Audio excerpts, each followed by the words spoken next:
नमस्कार दोस्तों, जन सामान्य के लिए नया वर्ष जो है वो प्रारंभ होता है 1 जनवरी से। जो लोग बहुत कट्टरता से हिंदू संस्कृति का, सनातन धर्म का अनुपालन करते हैं, उनके लिए नवीन वर्ष का आगाज होता है चैत्र मास के शुक्ल पक्ष की प्रतिपदा अर्थात एकम तिथि से। लेकिन एक ज्योतिषी के लिए नए वर्ष का आगाज उस समय से होता है जिस समय जो है वो बृहस्पति अपनी राशि का परिवर्तन करता है। और उसका कारण ये है कि एक ज्योतिषी को लगभग हर बात की भविष्यवाणी जो है वो बृहस्पति के सापेक्ष ही करनी पड़ती है। किसी का विवाह कब होगा, यदि हमें ये जानना हो तो हमें देखना पड़ेगा कि किस समय किस वर्ष में बृहस्पति की दृष्टि सप्तम भाव पर पड़ रही है, बृहस्पति का विचरण जो है वो सप्तम स्थान से हो रहा है। यदि किसी के संतान प्राप्ति का प्रश्न हो तो हमें यही देखना पड़ेगा कि बृहस्पति जो है वो पंचम भाव को पर कब दृष्टि निरपेक्ष कर रहा है या पंचम भाव से कब विचरण कर रहा है।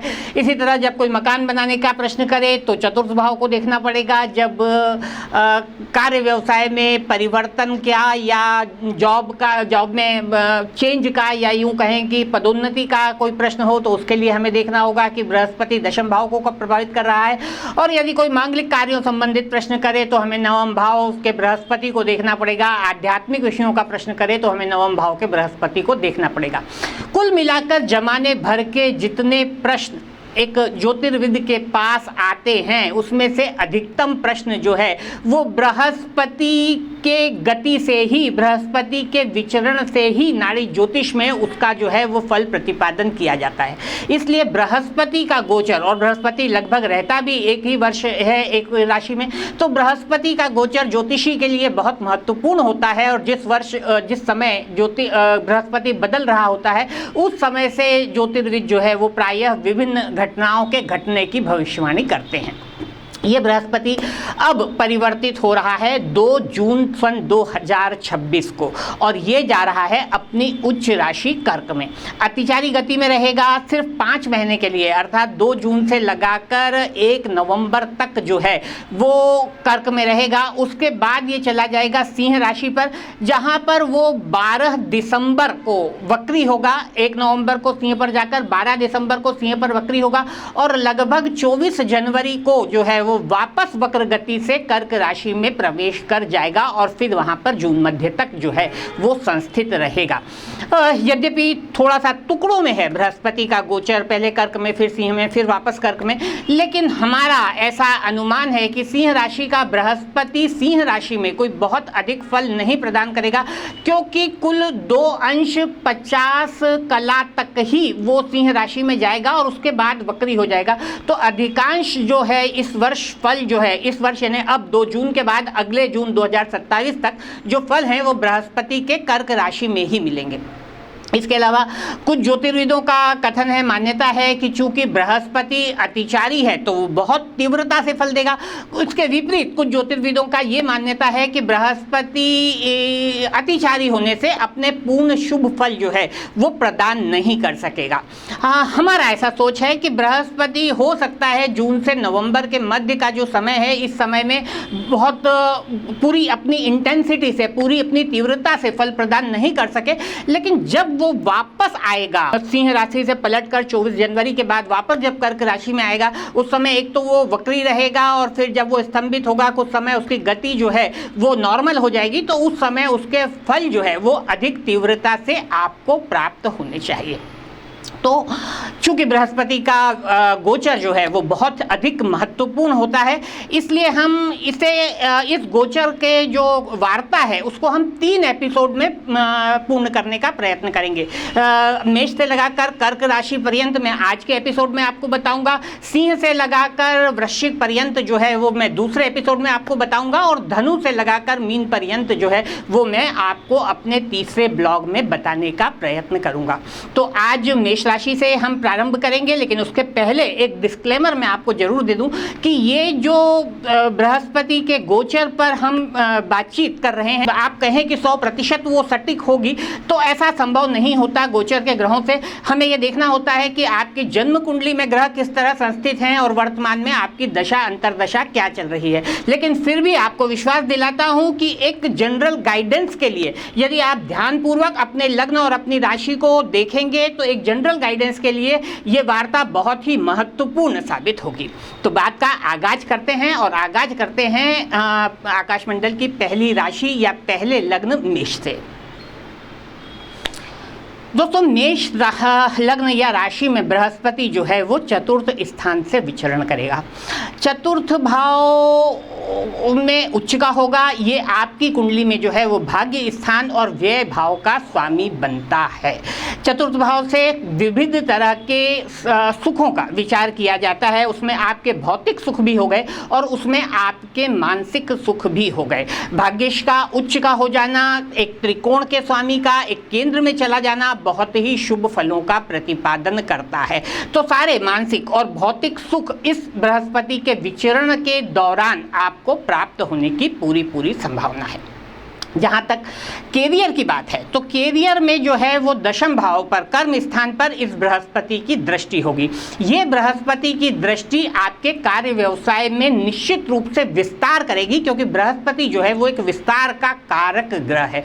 तो जैसे मान लीजिए आप अभी 2 या 3 चीज़ों का ट्रेडिंग करते हो तो कुछ 1-2 वस्तु आपके ट्रेडिंग उसमें कार्यक्षेत्र में और जो है वो सम्मिलित हो जाएं। यदि आप आज कोई 2 या 3 वस्तुओं का निर्माण कर रहे हो तो हो सकता है आप चौथी या 5वीं किसी वस्तु का निर्माण करने लगें। यदि आपका अभी जो माल है वो सपोज कीजिए कि नॉर्थ में सप्लाई हो रहा है तो हो सकता है नॉर्थ के साथ उत्तर या पश्चिम में भी कुछ क्षेत्रों में आपका माल जो है वो सप्लाई होने लगे। इसी तरह यदि आप जॉब कर रहे हैं तो या तो आपका जॉब परिवर्तित होगा या वर्तमान जॉब में ही आपको पदोन्नति के कई अवसर प्राप्त होंगे, इसमें कोई दो मत नहीं है।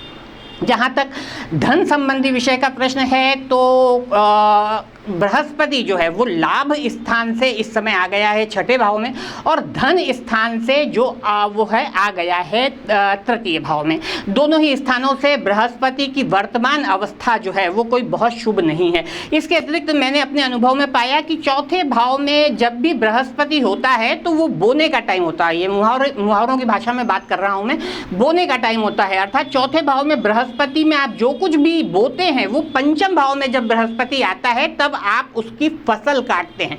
तो चौथे भाव का बृहस्पति धन के संदर्भ में भले ही वो धन का कारक है, भले ही वो उच्च का हो गया है, लेकिन अभी आपको कोई बहुत अधिक शुभ फल, कोई मिरेकल जैसे शुभ फल प्रदान नहीं कर सकता। उसके लिए आपको सिंह राशि के बृहस्पति का इंतजार करना होगा। जहां तक पारिवारिक और गृहस्थ जीवन का प्रश्न है तो स्थितियां जो है वो नॉर्मल हैं, सामान्य हैं। ना हम अभी इसे नेगेटिव कह सकते हैं, ना हम इसे बहुत अधिक पॉजिटिव कह सकते हैं। पंचम भाव से 12वां है बृहस्पति, तो बच्चों के साथ कुछ आपके कम्युनिकेशन गैप जैसी समस्या जो है वो उत्पन्न हो सकती है। और यदि हम स्वास्थ्य की बात करें तो उसके लिए अष्टम भाव पर गुरु की दृष्टि जा रही है। 6ठे रोग स्थान से गुरु जो है वो लाभ स्थान से है और 12वां भाव जिससे हम अस्पताल इत्यादि को देखते हैं उसमें बृहस्पति जो है अपनी स्वराशि मीन को देख रहा है। तो स्वास्थ्य में भी कोई बड़े उतार चढ़ाव की संभावना इस ग्रह गोचर के दौरान मुझे नजर नहीं आती। अब बात कर लेते हैं दूसरे लग्न की या दूसरी राशि की जो है वृषभ। वृषभ लग्न में या वृषभ राशि में बृहस्पति जो है वो आपके एक तो मृत्यु स्थान का स्वामी बनता है और दूसरा जो है वो लाभ स्थान का स्वामी बनता है। ये कहाँ आ गया है? ये आ गया है तृतीय भाव में। तृतीय भाव अष्टम से अष्टम है भावात भावः के सिद्धांतानुसार, अर्थात मृत्यु की मृत्यु का स्थान है। कुल मिलाकर तृतीय भाव में वैसे हम जनरल बात करें तो बृहस्पति को जो है वो निष्फल माना जाता है। कोई बहुत अधिक शुभ फलों का सृजन ये बृहस्पति जो है वो नहीं कर पाता, लेकिन उच्च का है तो पराक्रम भाव से जितने विचारणीय विषय वस्तुएं हैं, एक तो आपका पराक्रम ही हो गया, शौर्य ही हो गया, वहां पर ये आपको शुभ फल प्रदान करेगा। यदि आप संचार माध्यमों से संबंधित किसी कार्य व्यवसाय में रत हैं, डाक विभाग में हैं, कुरियर का कोई व्यवसाय संचालित कर रहे हैं, पत्रकार हैं, मीडिया से किसी तरह से जुड़े हुए हैं, तो उनके लिए भी ये बृहस्पति जो है वो विशेष रूप से अनुकूल रहने की संभावना है। तृतीय भाव जो है वो छोटी छोटी यात्राओं का स्थान भी है। तो यदि आपका कार्य व्यवसाय कुछ इस तरह का है कि आपको प्रायः देश में ही, देश के बाहर की बात नहीं कर रहा, छोटी मोटी यात्राओं पर रहना पड़ता है अपने कार्य व्यवसाय के लिए, टूरिंग जॉब है आपका, तो आप लोगों के लिए भी बृहस्पति का ये गोचर जो है वो अनुकूल रहने की संभावना है। भाई बहनों के साथ ये गुरु जो है भाई बहनों की उन्नति का कारण बनेगा, ऐसा मैं कह सकता हूँ। जहाँ तक कैरियर का प्रश्न है तो ये बृहस्पति जो है वो दशम भाव से जो है वो आ गया है छठे स्थान पर। तो यहाँ पर सफलता जो है वो त्रुटिपूर्ण रहेगी। छठे भाव में मतलब दशम भाव से छठे भाव का बलवान हो जाना जो है वो कार्य क्षेत्र में कई बार रुकावटों का, अड़ंगों का, परेशानियों का कारण बन सकता है। जहाँ तक धन संबंधी वार्ता का प्रश्न है तो धन स्थान से द्वितीय भाव जो है वो धन स्थान होता है। मैं बार बार कहता रहा हूँ कि ज्योतिष में भावार्थ भावम का सिद्धांत जो है बहुत महत्वपूर्ण है। तो इस धन स्थान के बलवान हो जाने से न सिर्फ आपका जो है वो धन से धन अर्थात द्वितीय भाव उच्च के बृहस्पति के कारण बलवान हुआ है, अपितु जो है वो लाभ स्थान पर भी उच्च के बृहस्पति की दृष्टि पड़ रही है, जहाँ पर कि उसकी स्वयं की राशि मीन है। इसलिए धन के संदर्भ में हम वृषभ लग्न के लिए कह सकते हैं कि समय जो है अनुकूल है। जहाँ तक पारिवारिक जीवन की बात है, सप्तम भाव पर दृष्टि डाल रहा है, यद्यपि अकारक है, कोई बहुत अधिक योग कारक वृषभ लग्न के लिए नहीं है, लेकिन फिर भी वैवाहिक जीवन को जो है ये संतुलन बनाए रखेगा। संतान से भी चूंकि पंचम से लाभ में है, इसलिए संतान की उन्नति का मार्ग भी प्रशस्त करेगा। जहाँ तक स्वास्थ्य संबंधी चीज़ों का प्रश्न है, मैं फिर कह रहा हूँ अष्टम से अष्टम भाव जो है वो बलवान हो रहा है। कोई छोटी मोटी सर्जरी यदि आपकी लंबित थी, जैसे कोई मोतियाबिंद बहुत समय से आपका पक रहा था या कुछ और भी ऐसा छोटा मोटा जो सर्जरी आपकी लंबित थी, वो इस गोचर के दौरान हो जाने की और सफल होने की पूरी संभावना है। अब अगली राशि या अगला लग्न जो है वो है मिथुन। मिथुन लग्न के लिए बृहस्पति क्या है? मिथुन लग्न के लिए बृहस्पति सप्तम स्थान का स्वामी है और बृहस्पति जो है वो दशम भाव का स्वामी है, दो केंद्रीय स्थानों का स्वामी है। और पाराशरीय सिद्धांतों के अनुसार यदि कोई शुभ ग्रह दो केंद्र भाव का स्वामी हो तो वो जो है वो केंद्राधिपति दोष से युक्त हो जाता है और अपने पूर्ण शुभ फल प्रदान करने की क्षमताओं को खो देता है। इसके अतिरिक्त मिथुन लग्न के लिए बृहस्पति जो है वो बाधकेश भी है, क्योंकि मिथुन लग्न में सप्तम भाव का स्वामी, द्विसभाव लग्नों में जो सप्तम भाव का स्वामी बनता है वो बाधक बनता है, बाधकेश बनता है। और बाधक का काम है आपके कार्यों में अड़ंगे, रुकावटें डालना। ये संस्थित कहाँ हो रहा है? ये हो रहा है धन स्थान पर। धन स्थान का में बृहस्पति उच्च का तो हो ही रहा है, साथ ही धन का कारक भी बृहस्पति है। इन सब जो कॉम्बिनेशन बन रहे हैं इनको का निचोड़ हम ये निकाल सकते हैं कि आर्थिक रूप से समय जो है वो नकारात्मक तो कम से कम नहीं है, ठीक ठाक रहेगा। धन संचय के कुछ योग बनेंगे, इसमें कोई दो मत नहीं है। लेकिन सबसे शुभ फल कैरियर के क्षेत्रों में इस बृहस्पति का प्राप्त होगा। दशम भाव कैरियर का स्थान है और इस स्थान पर इस बृहस्पति की दृष्टि और अपनी उच्च राशि में बैठकर बृहस्पति की जो दृष्टि दशम भाव पर पड़ रही है, ये निश्चित रूप से आपके कार्य व्यवसाय को समृद्धि प्रदान करेगी, इसमें कोई दो मत नहीं है। जहाँ तक पारिवारिक जीवन का प्रश्न है तो सप्तमेश का जो है वो उच्च का हो जाना वैवाहिक जीवन के लिए शुभ फलों का सृजन करेगा। संतान के लिए भी ये पंचम भाव से चूंकि दशम होगा तो कैरियर में उन्नति का कारण बनेगा। जहाँ तक स्वास्थ्य संबंधी विषयों का प्रश्न है तो छठे भाव को भी बृहस्पति देख रहा है, अष्टम मृत्यु के स्थान पर भी बृहस्पति की दृष्टि आ रही है। यदि कोई ऐसी डिसीज जो अनुवांशिक बीमारी है आपके घर में है, तो जैसे कि मान लीजिए किसी को डायबिटीज, ब्लड प्रेशर इत्यादि की समस्याएं पारिवारिक रूप से चली आ रही हैं, तो आपको थोड़ा सा सतर्क रहने की आवश्यकता है, साथ ही अपने खान पान में संयम बरतने की भी आवश्यकता है। और अब आज की अंतिम राशि या अंतिम लग्न जो है वो है कर्क।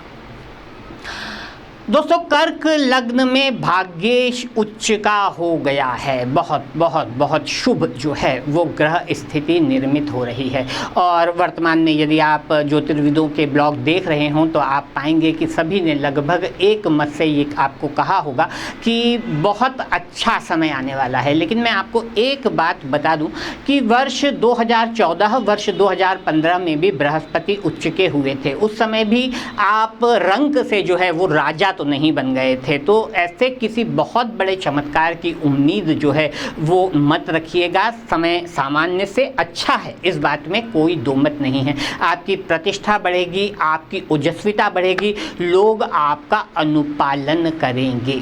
जहाँ तक कैरियर का प्रश्न है तो आपके दशम भाव में जो राशि पड़ती है वो पड़ती है मेष। मंगल जो है वो बृहस्पति का मित्र है और बृहस्पति जो है वो दशम भाव से चतुर्थ में चला गया है।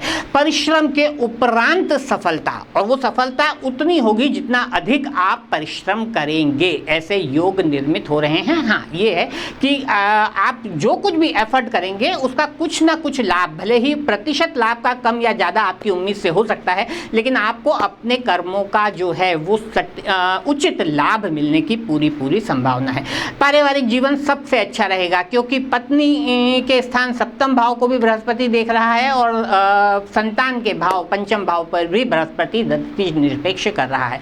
स्वास्थ्य संबंधों का जहाँ तक प्रश्न है तो ये अवस्था बेहतर है। धन का जहाँ तक संदर्भ है तो यद्यपि जो धन स्थान है उससे 12वां है बृहस्पति, लेकिन फिर भी चूंकि बृहस्पति है, धन स्थान पर सूर्य की राशि है, तो मैं समझता हूँ कि आर्थिक रूप से भी ये वर्ष जो है, अर्थात इस जून से अगले जून मध्य का जो समय है वो आपके लिए अनुकूल रहेगा।